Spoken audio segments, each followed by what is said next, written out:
Assalamualaikum warahmatullahi wabarakatuh. Perkenalkan, nama saya Yuli Mustikasari. Saya dari kelas Ekonomi Syariah E. Di sini saya akan presentasikan materi tentang kemukjizatan Al-Quran. Baik, langsung saja kita masuk ke pembahasan yang pertama, yaitu tentang pengertian kemukjizatan Al-Quran. Secara etimologi atau secara bahasa, mukjizat berasal dari kata ajaza yang berarti melemahkan.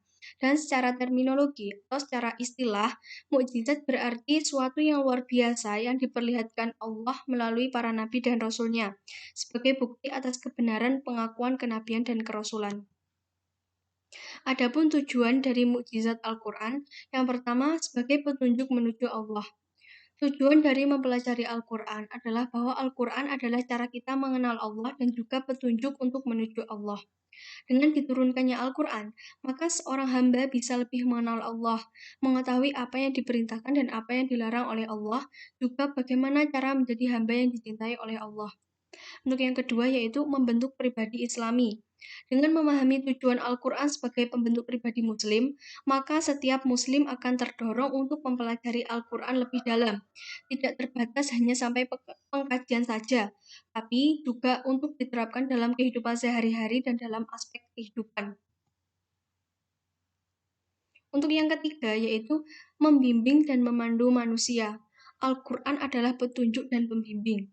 Dalam Al-Quran terdapat cakupan hukum yang mencakup seluruh aspek kehidupan manusia, termasuk di dalamnya membahas apa yang baik dan apa yang buruk.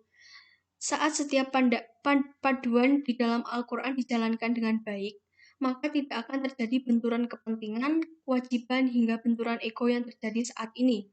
Untuk yang keempat atau yang terakhir, membentuk masyarakat Islam. Tujuan pokok diturunkannya Al-Quran adalah untuk membentuk masyarakat Islam. Dalam masyarakat Islam, setiap elemen masyarakatnya terbiasa menegakkan nilai-nilai iman. Termasuk ciri masyarakat Islam adalah kondisi di mana masyarakatnya menyuruh dan mengingatkan untuk melakukan yang ma'ruf dan mencegah yang munkar, serta beriman kepada Allah SWT.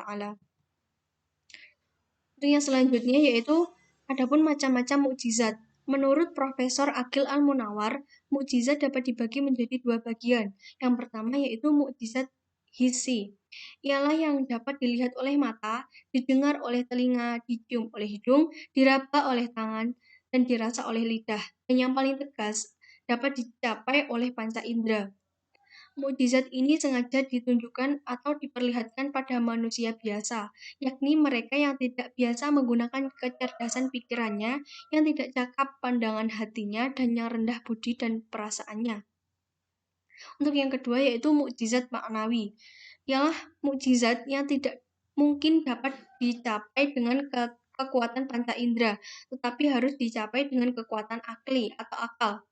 Karena orang tidak akan mungkin mengenal mukjizat, melainkan yang berpikir sehat, bermata hati yang nyala, berbudi luhur, dan yang suka mempergunakan kecerdasan pikirannya dengan jernih dan jujur. Adapun ciri-ciri mukjizat yang diberikan Allah kepada Rasul. Yang pertama yaitu tidak ada yang mampu menciptakan selain Allah, keadaan menyimpang dari aturan alam. Yang ketiga sebagai bukti kebenaran dakwah yang dibawa Nabi. Yang keempat terjadi sesuai dengan tantangan Nabi. Dan yang terakhir atau yang kelima tidak terkalahkan oleh siapapun.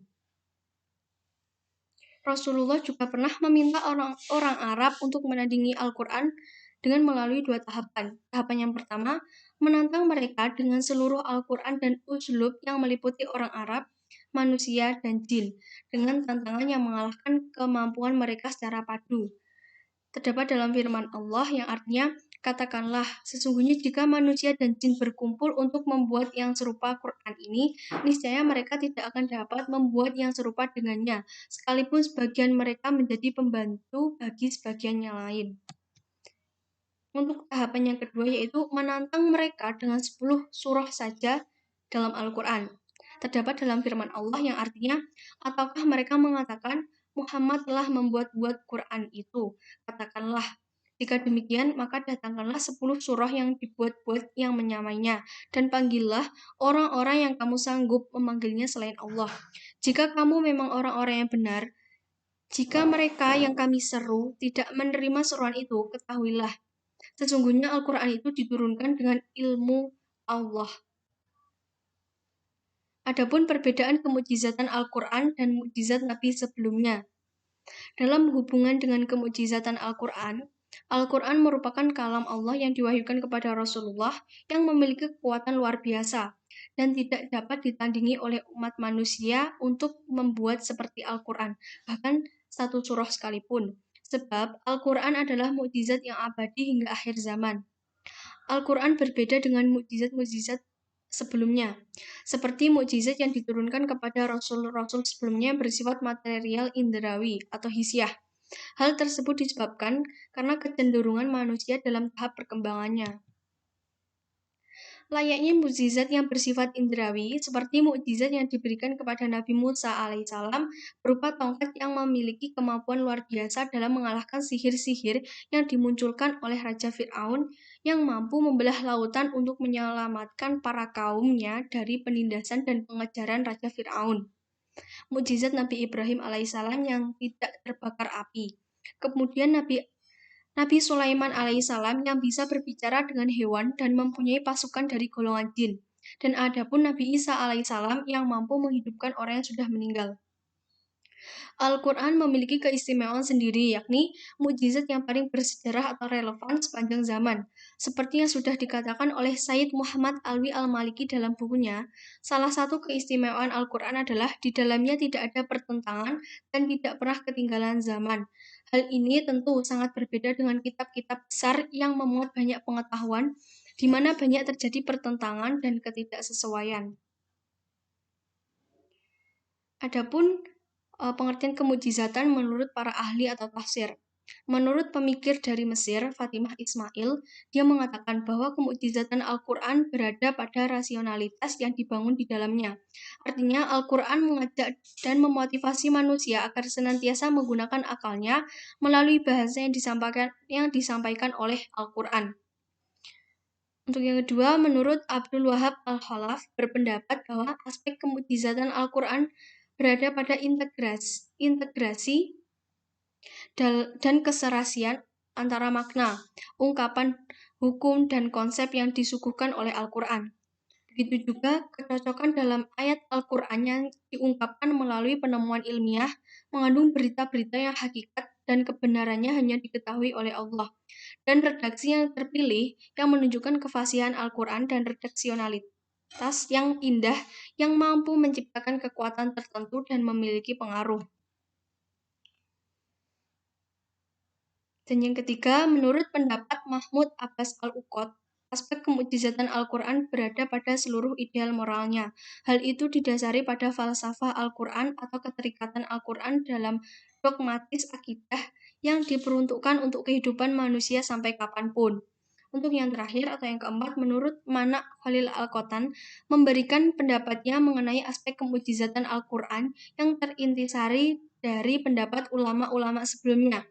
Dia mengatakan bahwa kebenarannya yaitu bahwa Al-Quran memberikan mukjizat dengan segala hal yang terkandung pada lafaz dari segala maknanya. Al-Quran juga memberikan mukjizat dalam segi lafaz-lafaz dan uslubnya. Satu huruf merupakan mukjizat yang saling terkait dengan kalimat lainnya.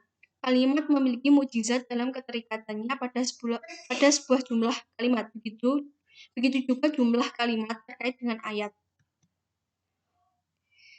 Jadi berdasarkan pada beberapa aspek yang dikemukakan oleh para ulama, maka kita bisa mengetahui dan menyimpulkan bahwa aspek kemukjizatan Al-Quran dapat dikerucutkan menjadi tiga bagian. Tiga bagian kemukjizatan Al-Quran yang terkait dengan ilmu pengetahuan, aspek kebahasaan, dan dari aspek ajaran syariat. Juga dapat disimpulkan bahwa Al-Quran merupakan mukjizat terbesar yang diturunkan Allah kepada Nabi Muhammad melalui malaikat Jibril secara berangsur-angsur, dan kemukjizatan Al-Quran tidak dapat diragukan lagi. Mukjizat adalah sesuatu yang luar biasa yang diperlihatkan Allah melalui para nabi dan rasulnya. Dan mukjizat berfungsi untuk membuktikan bahwa kekuasaan Allah berada di atas segala-galanya dan sebagai bukti atas kebenaran pengakuan kenabian dan kerasulan para utusan Allah. Sedangkan Al-Quran berfungsi sebagai sumber atau landasan hukum pertama bagi kehidupan manusia. Kemukjizatan Al-Quran tidak dapat ditandingi oleh apapun, oleh siapapun. Karena dari hal yang terkecil sampai hal terbesar semua dibahas dalam Al-Quran. Baik, mungkin cukup itu yang bisa saya sampaikan. Ada kurang lebihnya saya mohon maaf. Wabillahi taufiq wal hidayah. Wassalamualaikum warahmatullahi wabarakatuh.